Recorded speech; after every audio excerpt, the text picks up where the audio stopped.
सभी मित्रों को नमस्कार करता हूँ। सभी मित्रों का अभिवादन है। मित्रों, मेरी एक बड़ी सी कविता पिता की सीख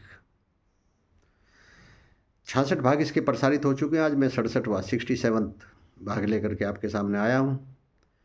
मित्रों, कविता मैंने अपने पूज्य पिताजी को समर्पित करते हुए लिखी है।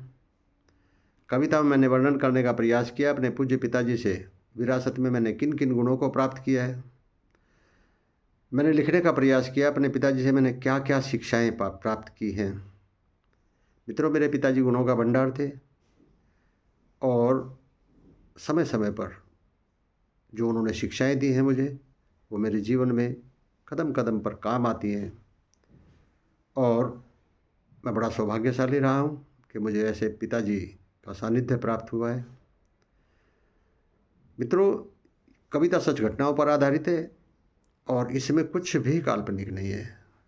उनके शब्द कुछ और हो सकते थे, उन शब्दों को मैंने अपने शब्दों में, क्योंकि वो बहुत ज़्यादा पढ़े लिखे नहीं थे, पढ़े लिखे थे लेकिन बहुत ज़्यादा पढ़े लिखे नहीं थे,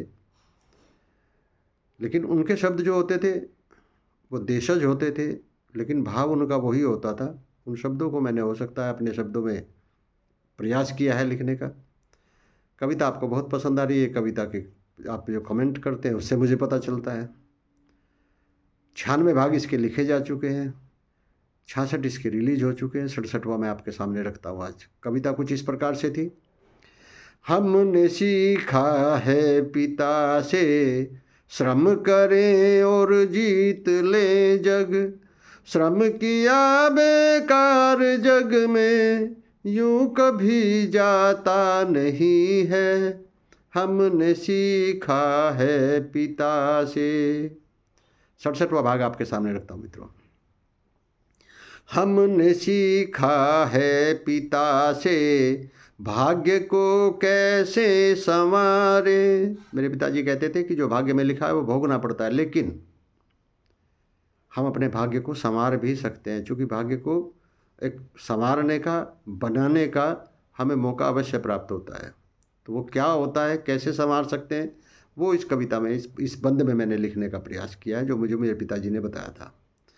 हमने सीखा है पिता से भाग्य को कैसे संवारे, शालीनता से धैर्य रखें, कुछ करने से पहले विचारे।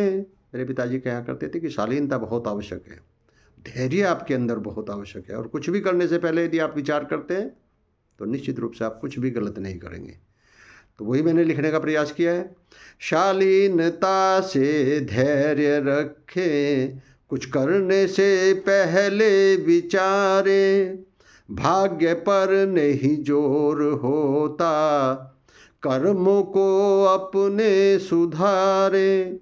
मेरे पिताजी कहा करते थे कि जो भाग्य में लिखा है उसमें तो हमारा कोई जोर नहीं होता, लेकिन अपने कर्मों पर हमारा जोर होता है। अपने कर्म तो हम सुधार सकते हैं।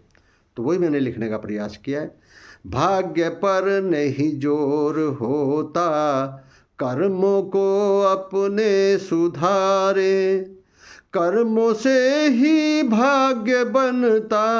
मेरे पिताजी कहा करते थे कि भाग्य कहीं से नहीं आता लिखा हुआ, भाग्य तो आपके कर्म होते हैं। इस जन्म में यदि आप अपने कर्मों का फल नहीं भोगेंगे तो अगले जन्म में आपको वो भाग्य के रूप में प्राप्त होगा।